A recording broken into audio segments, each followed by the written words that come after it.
Setelah Sutomu dan partinya selesai memperbarui status mereka, mereka menunggu di dekat konter nomor 1.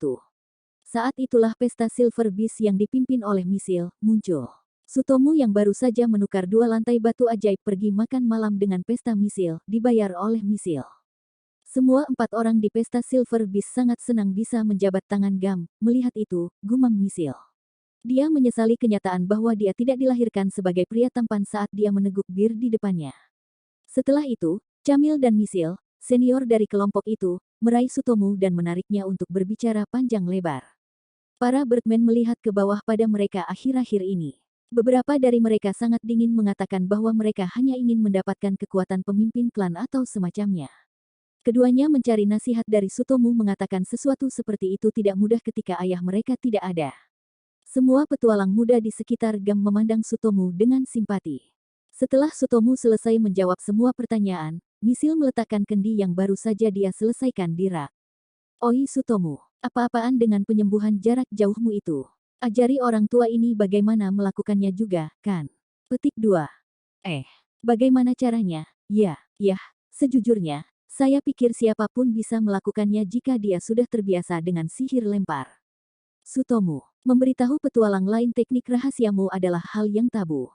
Beri aku lebih banyak bir. Camil, kamu benar-benar harus berhenti minum. Aku tidak ingin membawamu kembali ke penginapan, tahu. Tapi kamu sudah tahu teknik rahasia partiku. Itu sangat tidak adil bagimu. Jadi beri aku beberapa informasi juga. Saat Misil berteriak, Sutomu tersenyum dan mencoba menertawakannya. Lagi pula, dia sedang mengumpulkan informasi dari wanita burung merah ketika Misil membuat permintaan cepatnya. Aku tidak keberatan mengajarimu. Jadi, apakah Anda memiliki petunjuk mengapa Anda gagal? Oh, apakah kamu benar-benar akan mengajariku? Yah, saya mungkin bisa membuang penyembuhan saya cukup jauh, Anda tahu. Tapi itu tidak akan menyembuhkan apapun. Dibandingkan dengan itu, akan lebih baik jika aku mulai mengunyah rumput penyembuh. Apakah begitu? Sutomu berpikir bahwa alasan kegagalan itu adalah karena tidak mudah untuk melempar sihir. Bahkan untuk Sutomu, selama pelatihannya, dia menghabiskan 2 dari 5 hari pelatihannya mencoba mencari tahu apa yang harus dilakukan karena sihirnya menghilang ketika dia melemparkannya. Dia harus mencoba mengubah penyembuhannya menjadi bola atau bumerang agar dia bisa melemparnya jauh. Pada akhirnya, dia menemukan bahwa membayangkannya sebagai menembakkan peluru adalah yang terbaik. Belum lagi dia bisa menyesuaikan lintasannya juga, jadi dia saat ini menggunakan gambar itu. Tetapi karena itu, dia tidak bisa memberikan perhatian ekstra pada kekuatan penyembuhan. Memang benar bahwa kekuatan penyembuhannya meningkat ketika dia melakukan itu dalam jarak dekat, tetapi karena kekuatan penyembuhannya tidak turun secepat itu dengan jarak, Sutomu tidak terlalu keberatan sama sekali. Saya minta maaf. Aku tidak tahu. Saya akan melakukan riset dan memberitahu Anda jika saya menemukan sesuatu. Oh, kamu terlalu baik. Orang tua ini hanya sedikit penasaran, tahu. Mendengar apa yang Sutomu katakan, Misil berbisik padanya. Yang untuk itu, Sutomu hanya menggaruk pipinya dengan jari telunjuknya sambil tertawa kosong. Lagi pula, kami memiliki monitor, saya yakin rahasia saya akan terungkap ke publik cepat atau lambat. Belum lagi aku tidak suka bagaimana penyihir kulit putih diperlakukan di era ini. Yah, bagaimanapun juga, kita berada di era yang keras bagi para penyihir. Di masa lalu, semua pihak setidaknya memiliki satu, loh. Saya kira ini karena pengembangan ramuan, ini hal yang rumit. Petik 2. Tapi serius, ini benar-benar menyebalkan, rasanya seperti orang-orang membuang kita begitu saja karena mereka tidak membutuhkan kita untuk penyembuhan lagi. Sutomu meneriakkan kata-kata itu karena dia sedikit mabuk. Saat Camil menuangkan lebih banyak bir ke cangkirnya, Sutomu kemudian menyesapnya lagi. Ramuan penyembuhan paling dasar yang terbuat dari ramuan penyembuh yang ditemukan di padang rumput dan hutan tidak begitu kuat, dibandingkan dengan seorang penyembuh, kemampuan penyembuhan penyembuh jauh lebih baik. Jadi penyihir putih yang bisa menyembuhkan memotong anggota badan menggunakan penyembuhan tinggi atau medis untuk menghilangkan debuff sangat berharga. Tapi untuk debuff, sebuah ramuan diteliti untuk menyembuhkan racun debuff yang sering didapat petualang dari lantai 20 atau lebih rendah. Belum lagi, tidak sulit untuk memanen bahan-bahan yang dibutuhkan untuk ramuan itu. Jadi lebih cepat untuk menghilangkan debuff itu dengan meminum ramuan itu daripada kembali ke penyembuh, dan nilai dari penyihir putih telah menurun. Tapi karena monster undead di gurun yang terletak di lantai 30 lemah terhadap sihir suci, nilai penyihir putih meningkat untuk level itu, sedikit. Tapi kepiting kerang di pantai di lantai 40 akan lari kembali ke sarang mereka ketika mereka terluka dan kembali tidak lama setelah itu sembuh total, sehingga ekspedisi penjara bawah tanah akan berhenti di sana. Karena keberuntungan murni, sebuah klan bernama Aldred Crow berhasil mengalahkan kepiting kerang. Klan lain yang melihatnya mencoba meniru kesuksesan mereka tanpa hasil. Jadi ada era di mana orang mulai mencari cara untuk mengalahkan kepiting kerang tanpa mengandalkan keberuntungan. Orang-orang memperhatikan bahwa cangkang yang hancur akan dengan cepat sembuh kembali dengan lendir putih yang mereka keluarkan, tetapi jelas bahwa itu tidak cukup untuk menyembuhkan luka mereka sepenuhnya.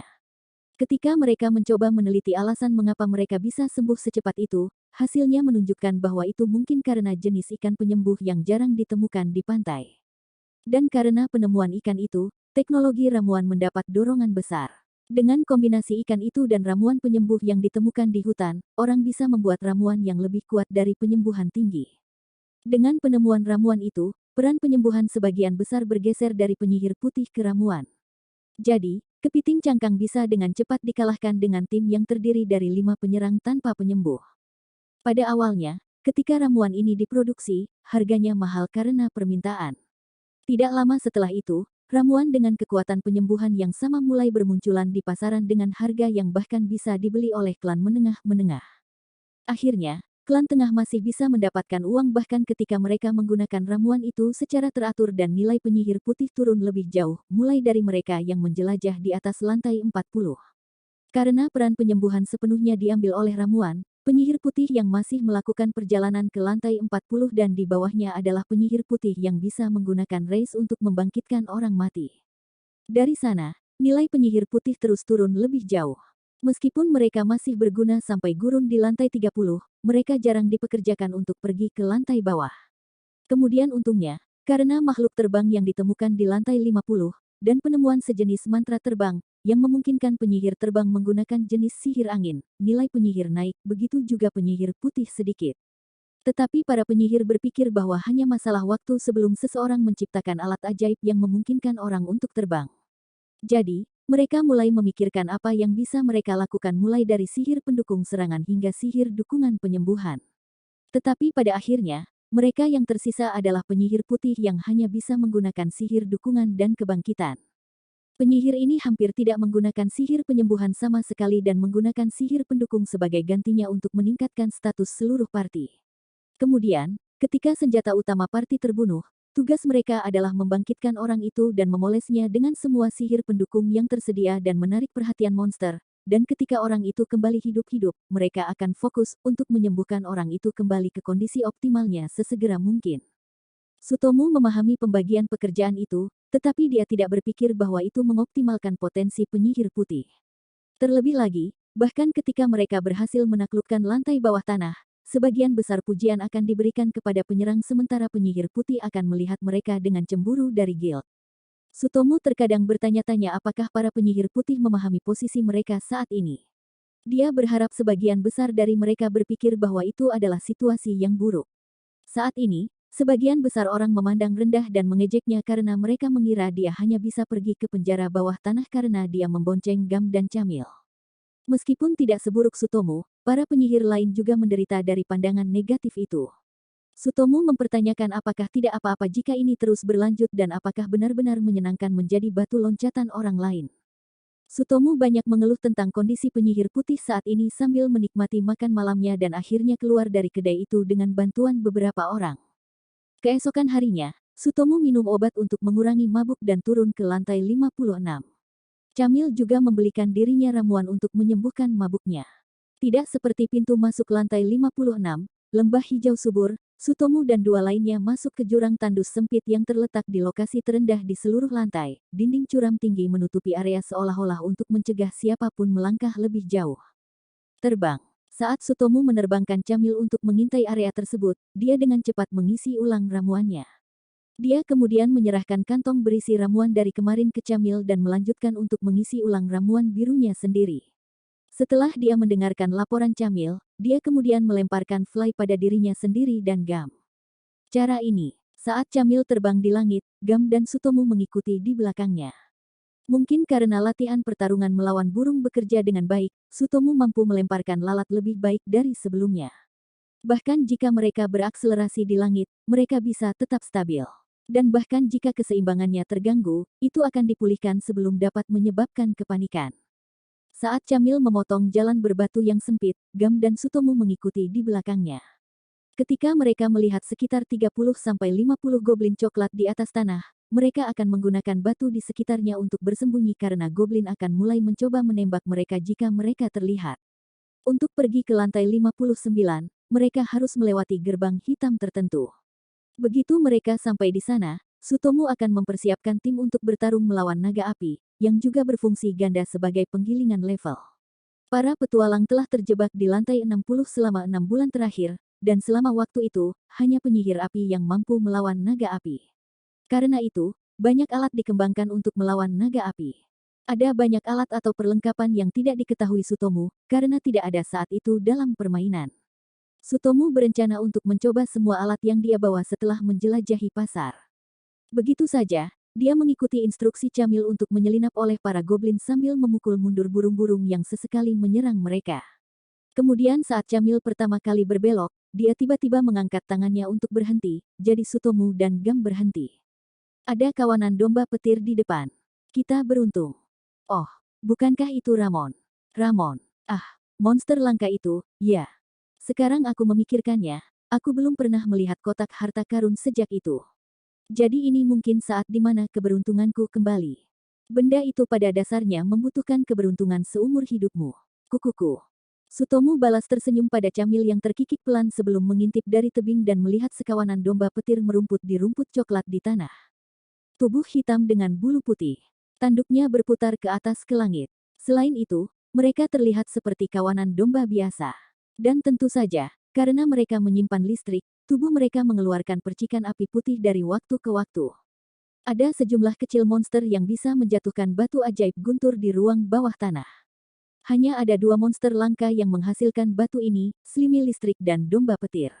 Tentu saja, mereka bisa melihat keluar ruang bawah tanah, tetapi karena persediaannya langka, batu ajaib guntur selalu menjadi barang yang mahal. Belum lagi, monster-monster itu akan mencoba melindungi satu sama lain dengan tinggal berdekatan dan menghantarkan listrik antar kawanan. Jika mereka menyelinap dan mencoba memburu mereka, domba petir akan mengeluarkan kejutan yang kuat dan melarikan diri. Selama waktu ini, penyihir hitam yang memiliki serangan AU yang kuat atau pemanah yang bisa menembak dari jarak jauh akan bekerja paling baik. Tapi di party saat ini, hanya Sutomu yang bisa menggunakan serangan jarak jauh. Bukan ide yang baik untuk mendekati mereka, kan? Yah, kita mungkin bisa membunuh satu, tapi kita pasti akan mati setelahnya, bagaimanapun juga aku mengalaminya sendiri. Camil menutupi mulutnya dengan jubah merahnya saat dia mengingat kejadian itu dan hampir tertawa. Sutomu melipat tangannya dan berpikir sebentar sebelum dia membalas. Yah, aku akan mencoba pergi sendiri, jangan marah padaku jika aku gagal. Tidak apa-apa. Lagi pula, benda itu digunakan untuk muncul dengan benar ketika kamu tidak memiliki serangan AU. Sensor keinginan itu, ya. Sensor keinginan. Tidak apa-apa. Camil memiringkan kepalanya tetapi Sutomu membalas dengan itu. Kemudian dia mengintip dari tebing sambil berusaha tidak mengeluarkan suara dan mengayunkan tongkat putihnya ke arah domba petir. Sayap suci. Dia kemudian fokus pada gambar yang dikatakan wanita burung merah itu kepadanya. Dia membayangkan sayap tumbuh dari punggungnya dan membukanya.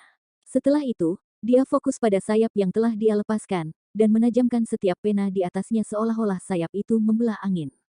Meskipun penjelasan wanita burung merah itu sangat kabur, Sutomu bisa membayangkannya dengan jelas dan memfokuskan kekuatan sihirnya pada sayap itu.